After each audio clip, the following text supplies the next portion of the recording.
তো দেখো এখানে যে নিউ রিক্রুটমেন্ট করা হবে সেটা হলো ডিস্ট্রিক্ট ল্যান্ড এবং ল্যান্ড, মানে বলতে গেলে ভূমি দপ্তরে পোস্টে নিয়োগ করা হবে।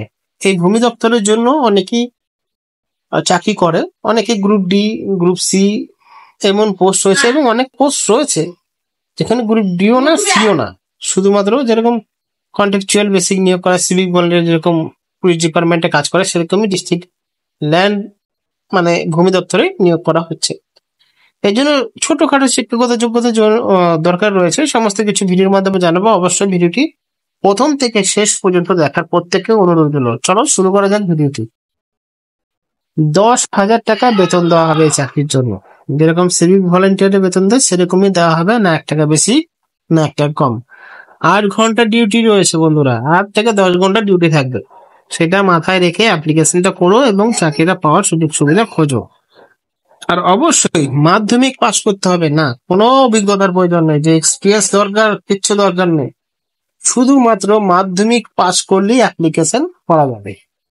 এর জন্য তোমাদের কি করতে হবে, যেরকম সব ভিডিওতে বলি, যে এই ভিডিওতে বলবো যে নোটিশটা ডাউনলোড করবে টেলিগ্রাম চ্যানেল থেকে, বা তো বুঝতে পেরেছো কি করতে হবে, শুধুমাত্র অ্যাপ্লিকেশনটাকে ডাউনলোড করতে হবে, ডাউনলোড করে প্রিন্ট আউট করে সমস্ত ডকুমেন্ট দিয়ে আবেদন করে নিতে হবে। আবেদন করার সময় কি করতে হবে আপনাদেরকে, শুধুমাত্র আপনাদের সমস্ত সার্টিফিকেট যেদিন ইন্টারভিউ হবে সেদিন ফোন করা হবে বা ইমেল করা হবে। তো তার জন্য এই দুটো বিষয় দেখতে হবে, বা তোমার হোয়াটসঅ্যাপ নাম্বার দেবে যেটার মধ্যে হোয়াটসঅ্যাপ আছে, তারা কন্ট্যাক্ট করে নেবে তোমাদের সাথে। এবার ইন্টারভিউ হবে, ইন্টারভিউর প্রসেসটা কি হবে, ইন্টারভিউতে সমস্ত মাধ্যমিকে যা যা প্রশ্ন থাকে সেই সমস্ত জিজ্ঞাসা করতে হবে না। লিখিত পরীক্ষা হবে না বন্ধুরা, লিখিত পরীক্ষা কোনো মতেই হবে না, এখানে ইন্টারভিউ হবে। ইন্টারভিউতে যা সমস্ত বিষয় সাবজেক্ট গুলো থাকে সেই সাবজেক্টের উপর নির্ভর করে যে সমস্ত কোশ্চেন আছে সেইগুলো তোমাকে জিজ্ঞাসা করবে এবং তোমাকে সেইগুলো অ্যান্সার দিতে হবে। তার জন্য ফোন করে তোমাদের ইন্টারভিউ জায়গা, ডেট, সময়সীমা সমস্ত কিছু জানিয়ে দেওয়া হবে। আর অবশ্যই ইন্টারভিউর সময় তোমাদের অরিজিনাল ডকুমেন্টগুলো যা যা দেবে, মানে এই অ্যাপ্লিকেশনে যা যা লিখবে সেই সমস্ত ডকুমেন্ট অরিজিনাল নিয়ে যেতে হবে। এক্সাম্পল তরফে আমি দেখাচ্ছি, যদি ডেট অফ বার্থ লেখো, ডেট অফ বার্থের সার্টিফিকেট নিয়ে যেতে হবে।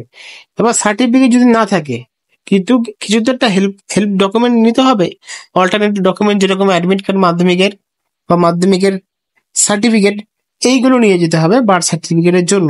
তো সেভাবেই তোমাদের সমস্ত কিছু নিয়ে যেতে হবে। পার্মানেন্ট অ্যাড্রেসের জন্য Aadhaar card, voter card, driving licence, passport এগুলো দিয়ে দিতে পারো। আর রেশন কার্ড দেবে না, কারণ রেশন কার্ডে ওয়েস্ট বেঙ্গলে ফটো থাকে না। তো ফটো আইডি বলতে আধার কার্ড, ভোটার কার্ড, পাসপোর্ট, এই সমস্ত, ড্রাইভিং লাইসেন্স, এই সমস্ত হলো ফটো আইডি কার্ড। কাজটা খুবই ভালো কাজ, করতে পারো, সমস্যা নেই।